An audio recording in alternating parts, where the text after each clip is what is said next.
Bonjour et bienvenue sur ce nouvel audio où je vais vous emmener un petit peu plus loin que d'habitude. On va prendre de la hauteur et on va prendre un peu de perspective. C'est Linaël et ça faisait quelque temps que je ne vous avais pas emmené au-delà du terrestre sur cette chaîne et finalement ça me manquait un peu, peut-être que ça vous manquait aussi. Parce que ce serait peut-être le moment de s'évader, ce serait pas forcément la meilleure raison, mais pourquoi pas, parce que ce serait une fuite des événements sur Terre et la fuite de nos prises de responsabilité aussi. Mais une autre bonne raison serait de voir, non pas de fuir, donc d'aller plus loin dans une fuite, mais une bonne raison serait de voir qu'il se passe des choses dans le ciel, qu'il se passe des choses au-dessus de nos têtes et qu'il se passe en ce moment des choses pas habituelles, pas comme d'habitude dans notre système solaire et non des moindres.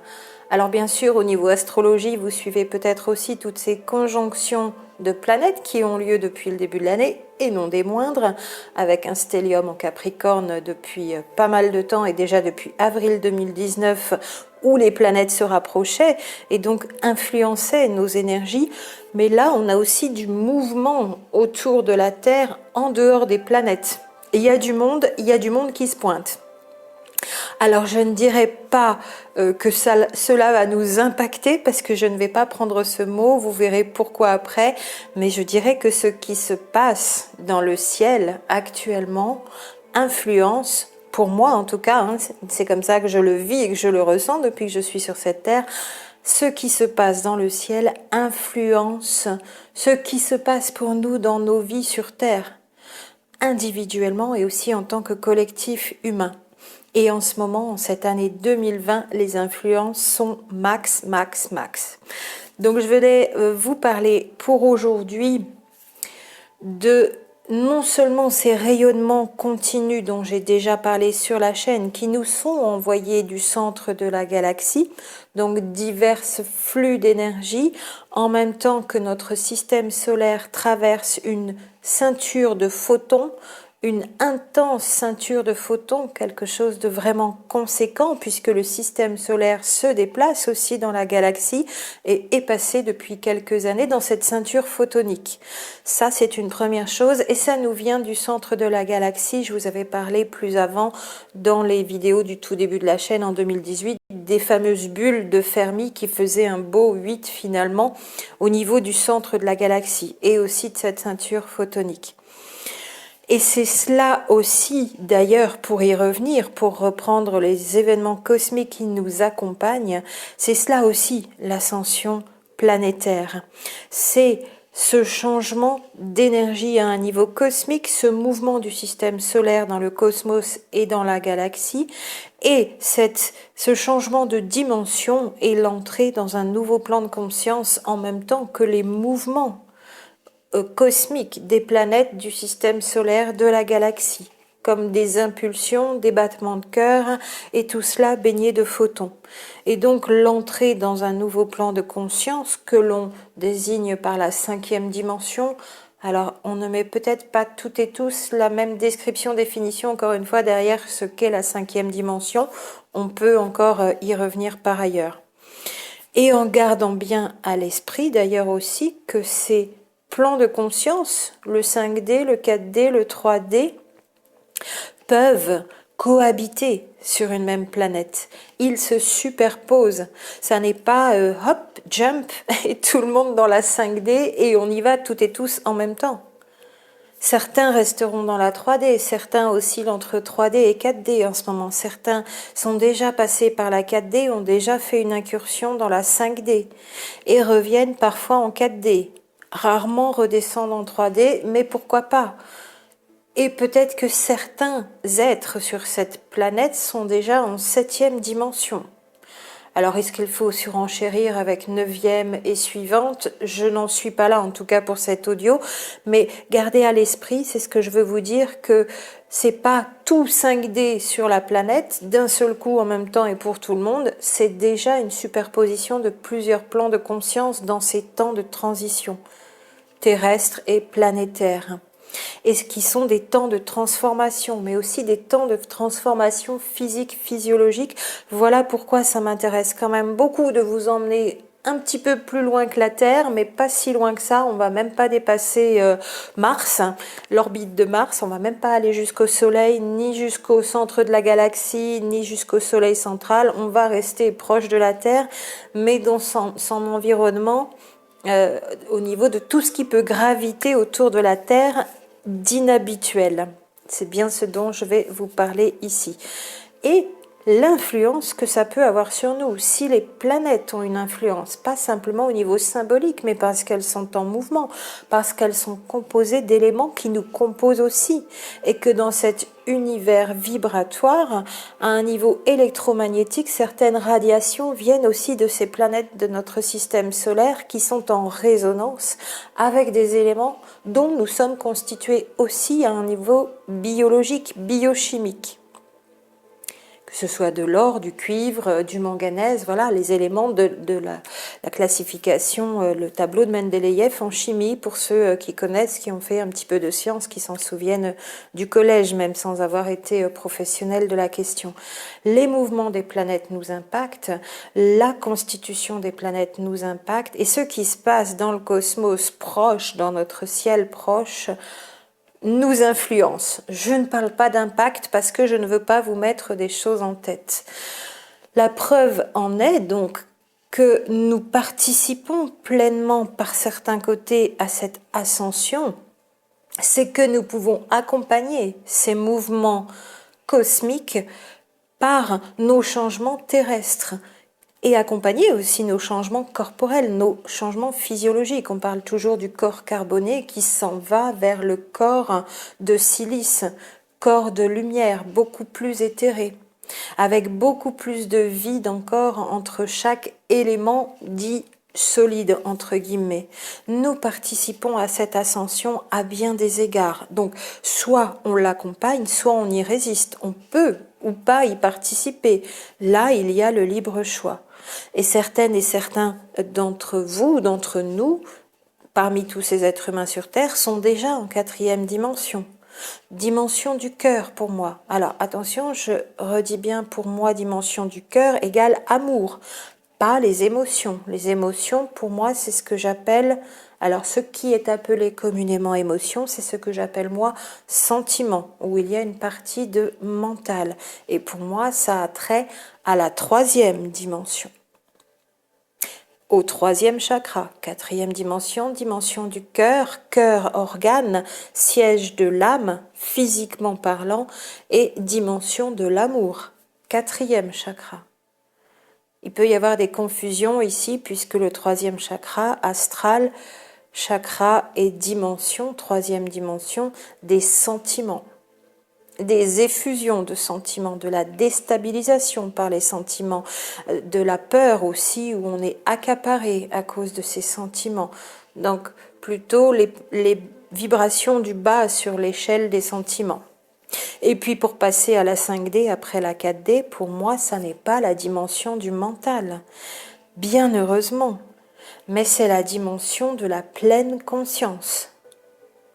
Donc c'est important aussi, si le sujet vous intéresse, il est vaste, hein, il y a beaucoup de choses à en dire, mais on pourra reprendre aussi toutes ces correspondances entre dimensions, densité, plan de conscience, le minéral, le végétal, l'animal, qui est pour moi l'équivalent de l'astral, l'humain, qui est l'équivalent du cœur, 4e dimension, 4e chakra, et les suivants. C'est vrai que ça mélange beaucoup, alors qu'il y a quand même besoin d'une logique dans les correspondances.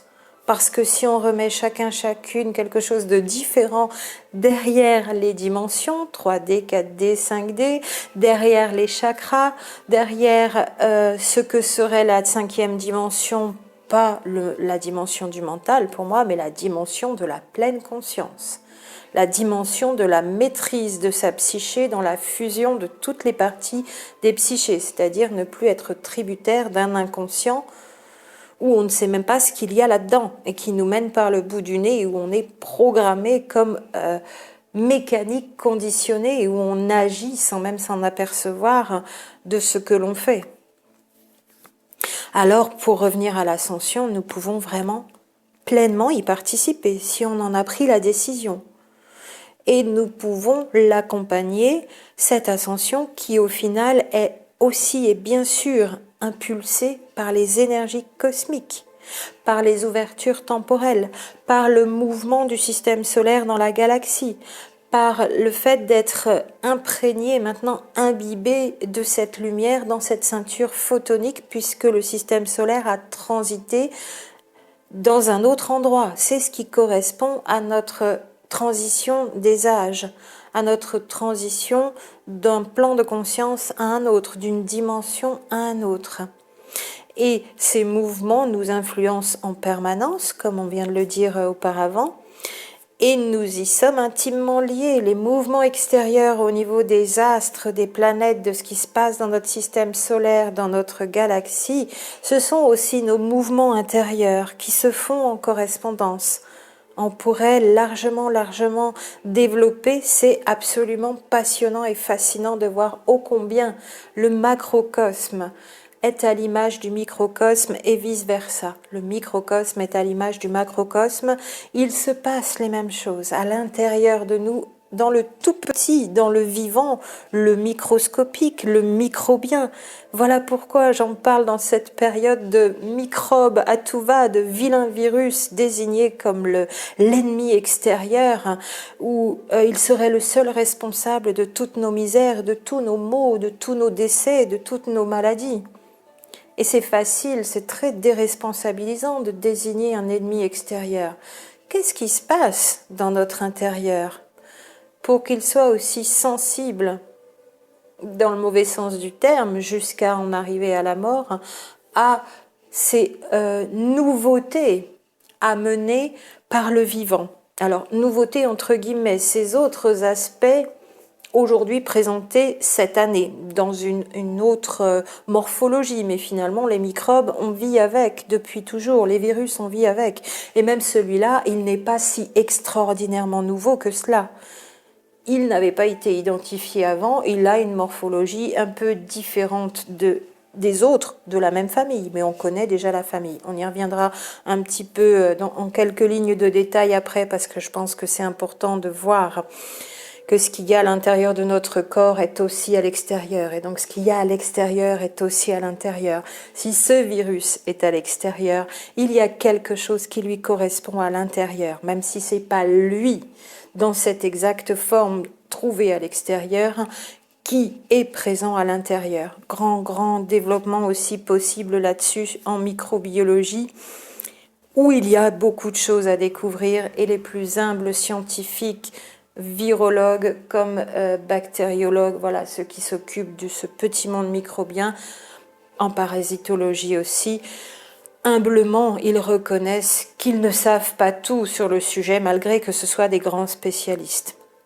Et là, on peut aussi humblement prendre cette position qu'ils ont déjà prise eux.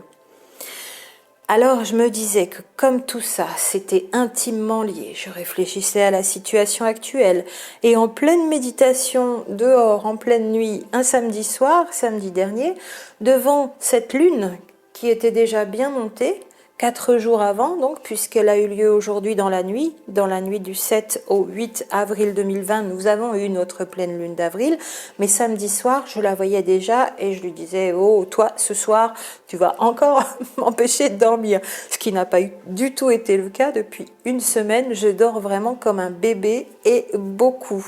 Intéressant aussi là de mettre en commun tous nos symptômes, parce qu'il y a des choses vraiment inhabituelles dans ce que vous décrivez. Et finalement, sur 5-6 symptômes, vous décrivez toutes et tous la même chose en ce moment. Et ça, je trouve ça assez étonnant.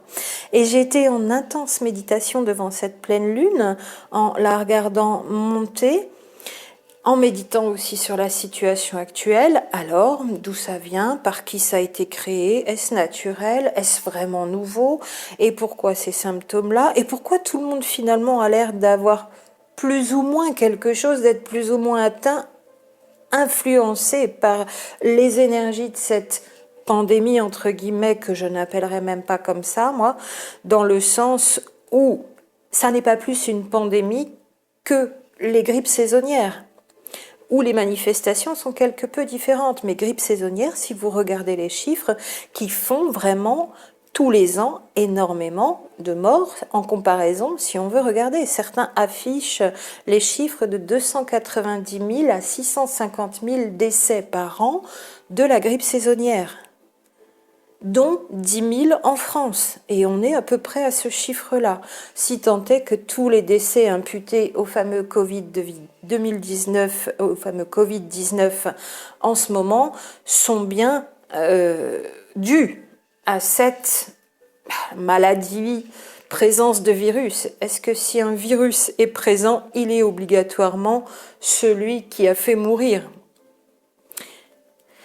Il est obligatoirement l'agresseur, le coupable et le tueur.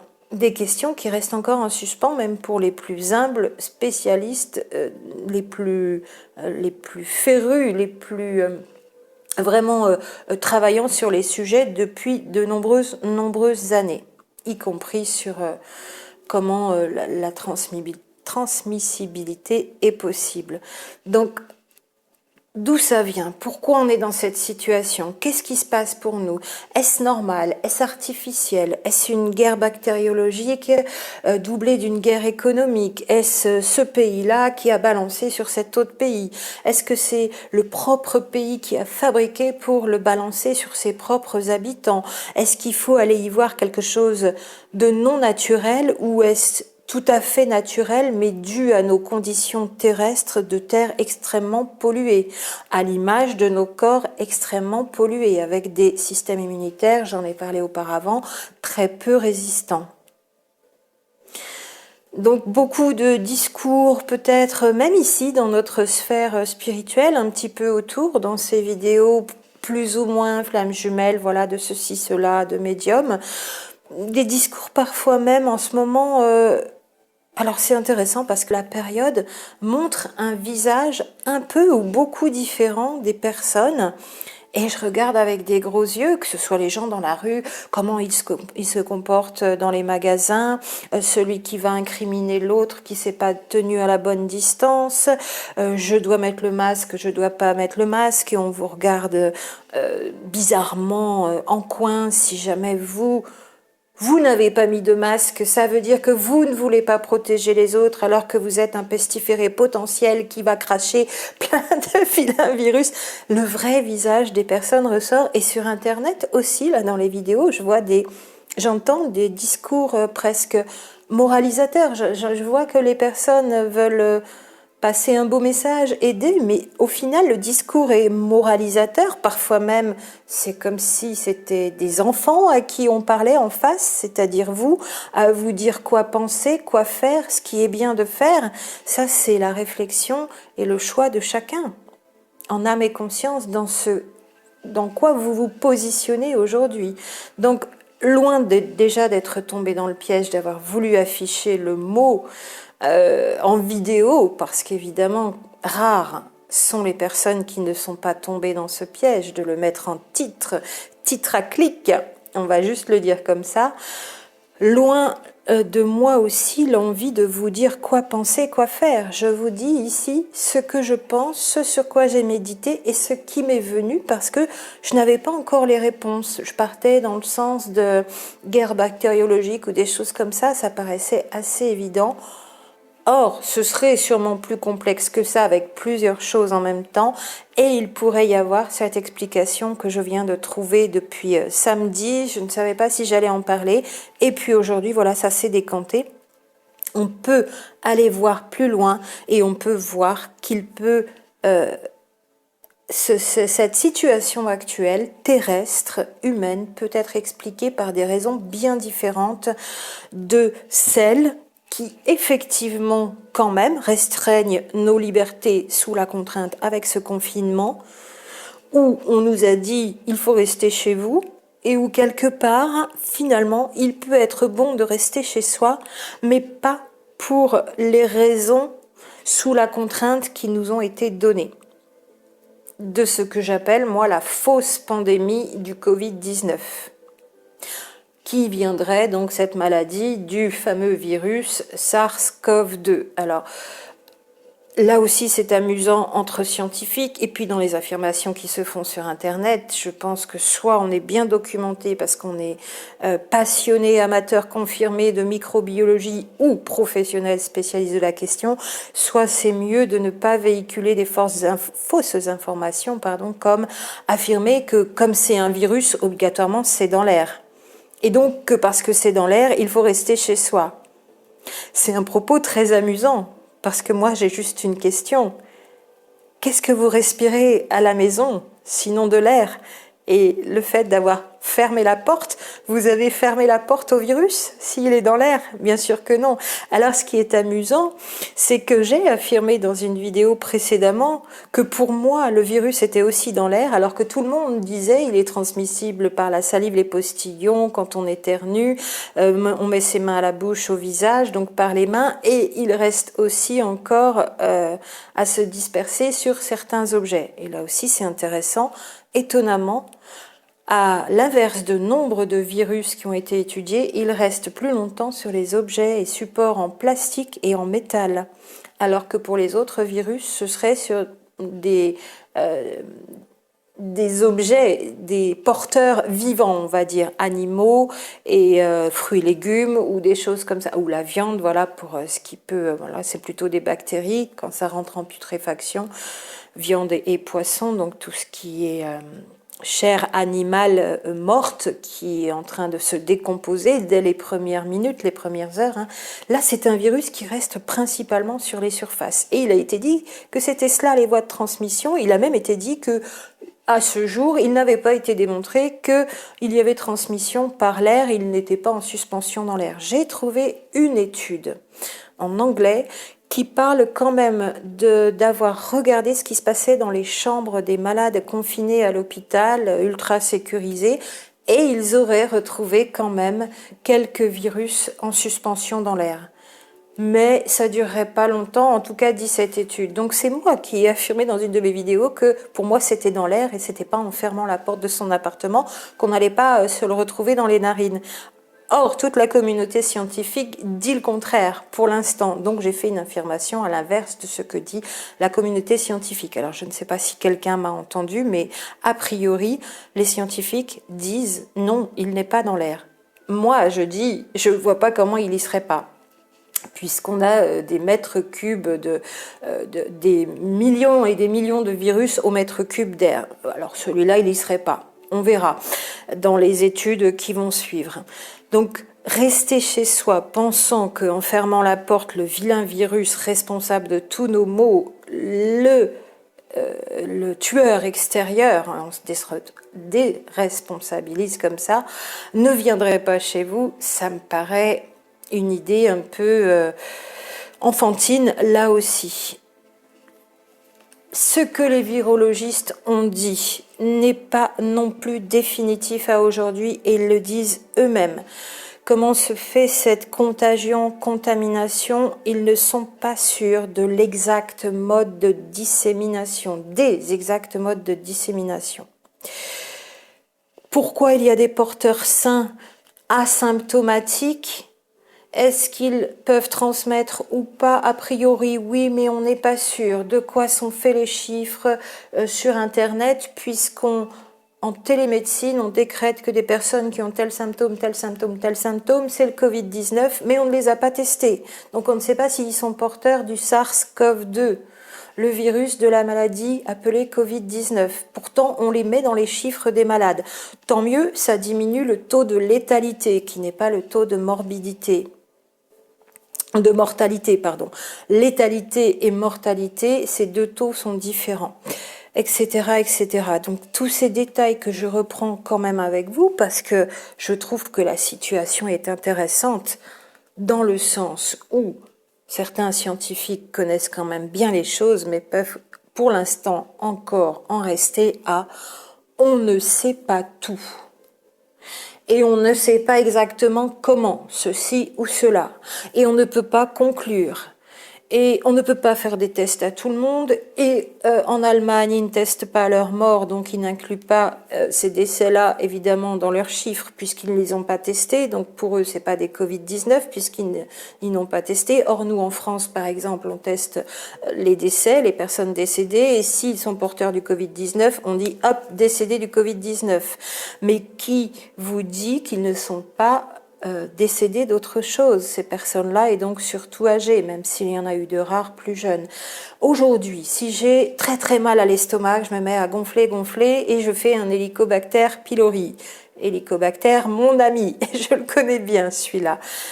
Mais que dans 2 heures, je fais un arrêt cardiaque et je décède. Or, il y a une pandémie d'hélicobacter et on détermine, on veut absolument tester tout le monde pour voir si la personne est morte d'un hélicobacter, puisqu'on a décrété qu'il y avait une pandémie d'hélicobacter. On va me tester, moi décédé d'un arrêt cardiaque. Paf, je porte un hélicobacter. Donc, je suis dans les chiffres des décédés par l'hélicobacter pylori, qui attaque l'estomac, donc, enfin, qui se retrouve dans l'estomac et qui peut-être n'est pas plus responsable des ulcères que les processus morbides en amont, grand débat. Or, normalement, j'aurais dû être dans les chiffres des décès par arrêt cardiaque. Mais en temps de pandémie à l'hélicobacter, je serais mise dans les chiffres de décès à l'hélicobacter.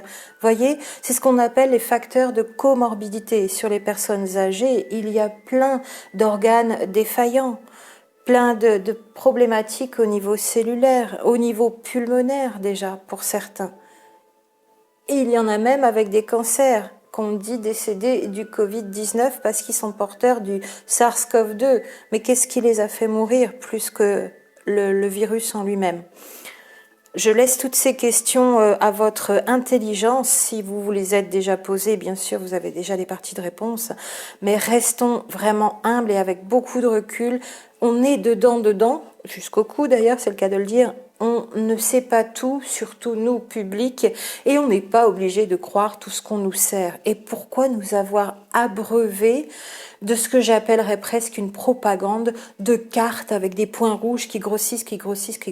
Est-ce qu'on le fait pour la grippe saisonnière ? Je le rappelle, les chiffres de la grippe saisonnière avancés sur Internet, c'est de 300 000 à 650 000 décès dans le monde par an tous les ans. Certains vont même jusqu'à 800 000. Dont environ 10 000 décès en France par la grippe saisonnière. On est donc à peu près dans ces chiffres-là. Et même si on augmentait à 15 000 décès en France, c'est pas non plus le tueur en série de l'année. Je le dis avec un petit peu d'humour, mais il faut revenir à des choses rationnelles. On a besoin que ce soit rigoureux, documenté, précis, qui on met dans les chiffres et pourquoi les autres pays ne mettent pas les mêmes personnes. Et du coup, au niveau mondial, comment sont nourris les chiffres et les gros points rouges, ils augmentent en raison de quelles règles ? Parce que là, c'est quand même le gros foutoir. C'est le cas de le dire. Donc, qui est réellement malade dans les chiffres, même s'ils sont réels, et qui meurt réellement de quoi ? En plus, par exemple, des youtubeurs célèbres qui s'affichent en disant « Oui, vous me voyez, c'est bien ça, depuis 2 semaines, je suis malade. On m'a dit, j'ai le Covid-19, mais j'ai pas été testé. » Ah bon ? En ayant été suivi à distance, donc en télémédecine. Et c'est très bien, les personnes sont accompagnées. Donc je voudrais juste quand même conclure sur ce rappel de l'état des lieux avec recul et détachement, là aussi, que de soulever ces inconnus et ces confusions, ces mélanges, n'enlèvent rien à la reconnaissance que l'on peut avoir et que je peux avoir envers les personnes qui sont mobilisées pour sauver des vies. Ça n'est pas parce que je n'avale pas des couleuvres et que je ne prends pas tout pour argent comptant que je ne vois pas, surtout que ce sont des proches à très proches, les personnes du corps médical et les soignants dévoués corps et âme, bien sûr, et je vous salue encore avec beaucoup d'affection, et puis toutes les autres personnes qui travaillent.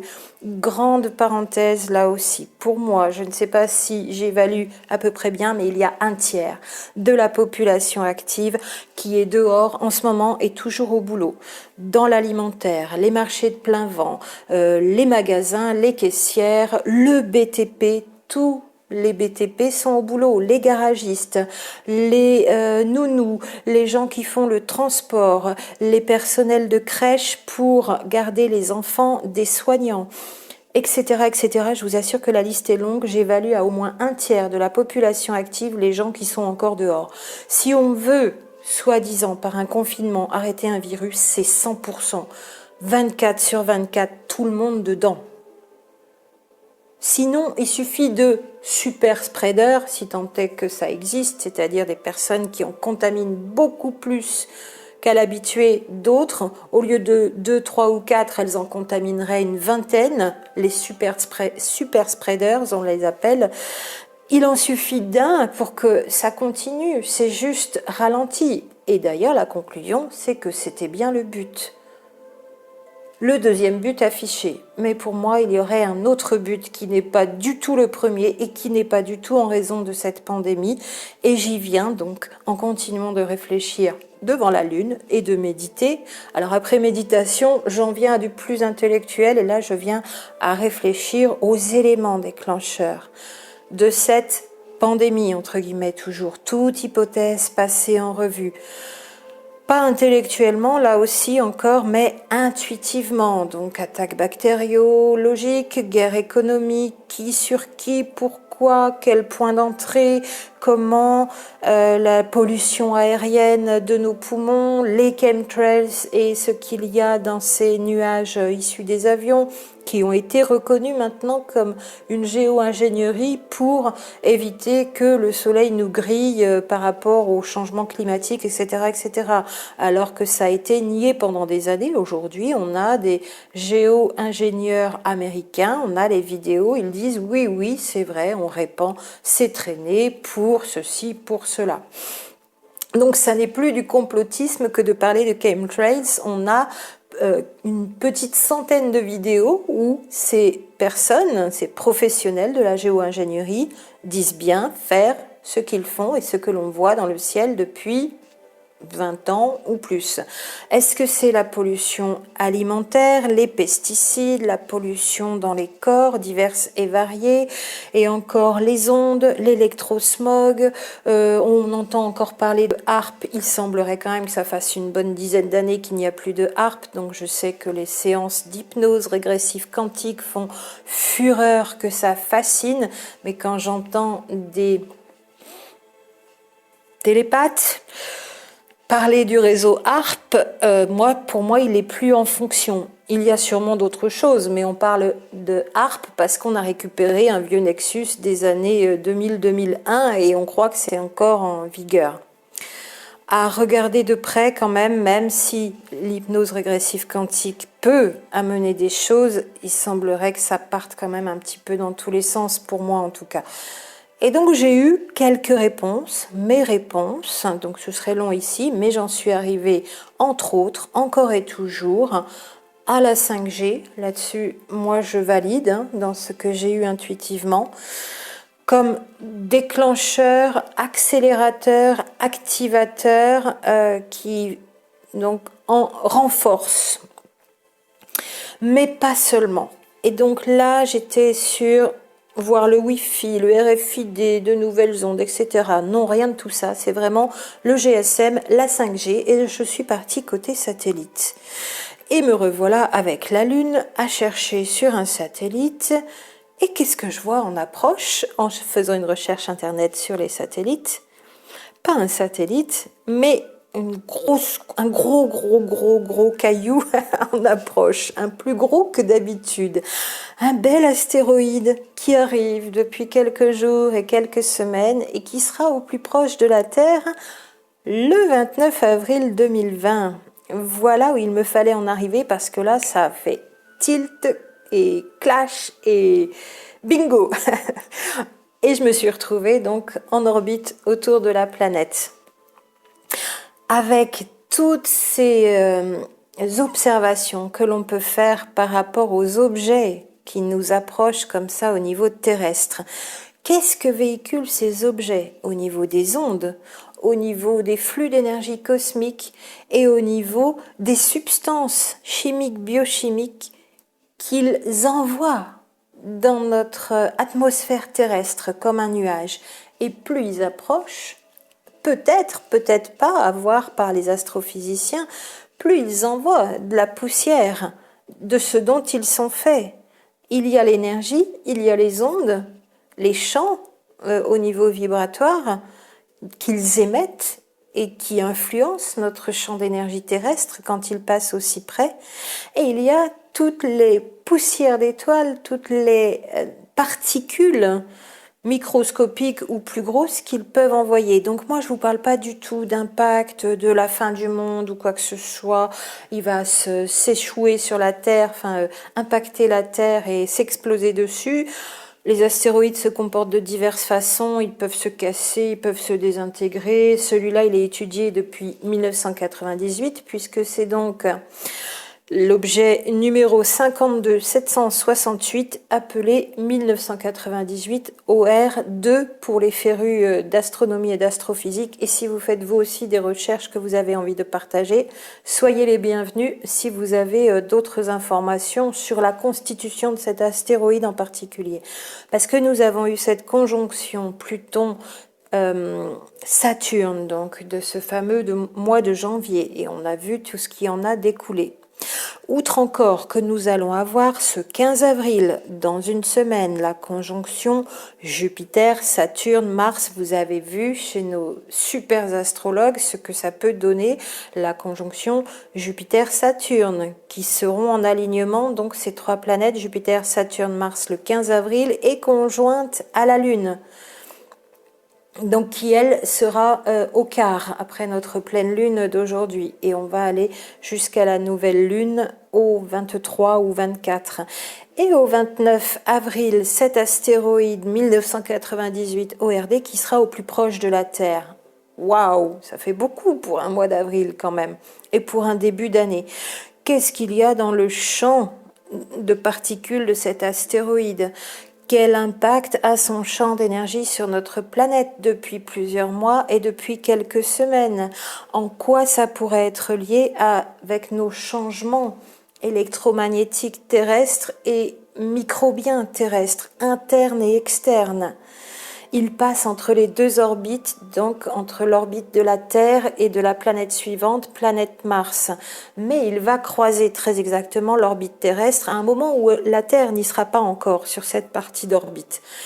Et il est quand même signalé alerte rouge par la NASA et par tous les scientifiques en astrophysique parce qu'il est en deçà de la distance de sécurité qui est de 7,5 millions de kilomètres, ce qui est une toute petite distance. La distance annoncée à laquelle cet astéroïde va frôler la Terre le 29 avril 2020, c'est 3,9 millions de kilomètres, ce qui est une toute petite distance, mais on relativise quand même en disant que c'est 16 fois la distance Terre-Lune.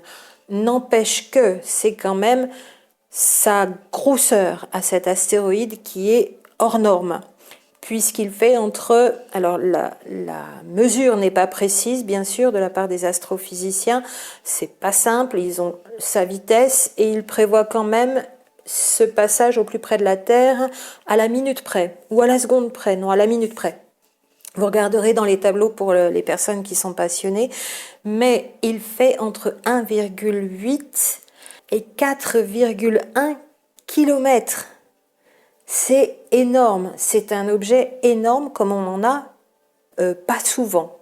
Certes, des astéroïdes qui frôlent la Terre, on en a plein tout le temps et ils sont répertoriés, étudiés. Si vous voulez la liste pour le mois d'avril, il y en a une trentaine. Mais ils sont soit plus loin, même s'ils sont gros, mais largement inférieurs à 500 mètres. Les plus gros, ils doivent faire 200 ou 300 mètres de grosseur, de largeur. Donc, celui-là, il est entre 1,8 et 4,1 km. Donc, quand on nous dit, bof, peanuts, comme d'hab, ce sera comme les autres. Alors voilà, il y a les diverses versions. Donc ils sont sûrs qu'il ne va pas impacter la Terre. Mais il y a toujours une marge d'erreur et une incertitude. Comme dans tout, me direz-vous. Et là, on a quand même un objet énorme et qui va passer à la moitié de la distance minimale à laquelle la NASA a décrété que c'était menaçant, 7,5 millions de kilomètres. L'objet va passer seulement à 3,9 millions de kilomètres de la Terre le 29 avril. Et nous n'en sommes qu'à 3 semaines, donc pensez bien que depuis le début de l'année, cet objet, cet astéroïde qui fait un énorme orbite, et s'approche de plus en plus de ces 3,9 kilomètres auprès de la Terre au 29 avril dans lequel il va se trouver, donc cette zone-là dans laquelle il va se trouver. Et moi, ça m'a vraiment donné un éclairage puisque j'avais pas de réponse dans le sens virus, voilà, dans le sens complotisme. Et moi, ça me pose aucun souci si j'ai des réponses intuitives et que ça va dans ce sens-là, d'être catalogué ou ceci ou cela. Je m'en fiche de la vie des personnes. Je crois que vous l'aviez compris ici. Si ça fait tilt bingo et que ça me donne des explications dans une réflexion globale, j'y vais et je continue de glaner les preuves même si ça prend du temps. Mais là, je pouvais pas aller complètement dans ce sens-là.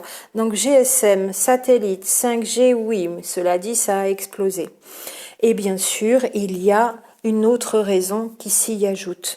Donc il se peut que ce confinement ne soit pas uniquement pour la raison qui nous a été donnée, mais puisse aussi en avoir d'autres.